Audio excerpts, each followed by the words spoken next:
എൻ്റെ ചാനൽ ആദ്യമായിട്ട് കാണുന്നവരൊന്ന് സബ്സ്ക്രൈബ് ചെയ്ത് സപ്പോർട്ട് ചെയ്തേക്കണം. അപ്പോൾ ഇന്നലെ സൺഡേ ആയിട്ട് ഞങ്ങളൊന്ന് പുറത്തു പോകാമെന്ന് കരുതി. അപ്പോൾ എവിടെ പോകുന്നു കുറേ നേരം പ്ലാൻ ചെയ്തിട്ട് ലാസ്റ്റ് നമ്മൾ ബീച്ചിൽ പോകാമെന്ന് കരുതി കേട്ടോ.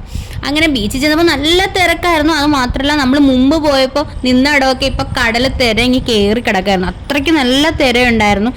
അധികം ആരും ഇറങ്ങരുതെന്നൊക്കെ പറഞ്ഞാലും എല്ലാവരും ഇറങ്ങുന്നൊക്കെ ഉണ്ടായിരുന്നു. പിന്നെ മോള് ഇറങ്ങാൻ വേണ്ടിയിട്ട് റെഡി ആയിട്ടാണ് ഇവിടെ നിന്നേ പോയത്. അവസാനം നനഞ്ഞ് കുളിച്ച് ഒരു പരുവമായിട്ടാണ് ഇങ്ങനെ അകത്ത് കയറിയത് കേട്ടോ.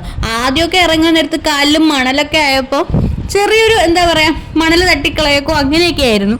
പിന്നെ ലാസ്റ്റ് അവൾ എങ്ങനെയാണ് തിരിച്ചെടുത്തതെന്ന് ഞങ്ങൾക്ക് മാത്രമേ അറിയൂ. കാരണം അവൾ എന്താ പറയുക കടൽ ഭയങ്കരമായിട്ട് അങ്ങ് എൻജോയ് ചെയ്തു കേട്ടോ.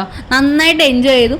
അങ്ങനെ ലാസ്റ്റ് ഞങ്ങൾ കാറിൽ വന്നിട്ട് ഡ്രസ്സൊക്കെ മാറ്റി. ഞാൻ ഓൾറെഡി അവൾക്ക് ഡ്രസ്സൊക്കെ എടുത്ത് വെച്ചിട്ടുണ്ടായിരുന്നു. പിന്നെ അവൾക്ക് ഡ്രസ്സൊക്കെ മാറ്റിയിട്ട് ഞങ്ങൾ ഫുഡൊക്കെ കഴിച്ചായിരുന്നു. രാത്രി സന്ധ്യ കഴിഞ്ഞായിരുന്നു, ഒരു 7 മണിയൊക്കെ ആയി ഞങ്ങൾ തിരിച്ചു വരുന്ന സമയം. അങ്ങനെ ഫുഡൊക്കെ കഴിച്ചിട്ട് നേരെ വീട്ടിൽ വന്നു.